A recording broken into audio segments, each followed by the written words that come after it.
Поголемиот дел од плажите на Преспанското езеро немаат служби за спасување, иако законски се обврзани да имаат најмалку еден спасувач. Од 7 плажи со концесионери вдолж источното крајбрежје, само 2 имаат ангажирано спасители на вода. Останатите на западниот брег немаат концесионери ниту пак спасувачи. Од спасувачкиот тим на Битолскиот Црвен крст велат дека со задолжителното присуство на спасувачите и нивната брза интервенција може да се спаси човечки живот.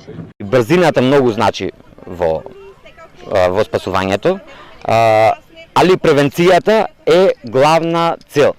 Значи, ако ние превенираме навреме, ги отстраниме опасностите, тогаш шансите за да се случи несакана последица по човечки живот, значи се намалени скоро на минимум.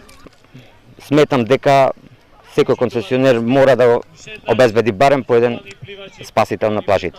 Сериозен проблем и голема опасност се и пловните реквизити во езерата кои немаат соодветна опрема, велат од Црвениот крст, а педалинките се најнебезбедни.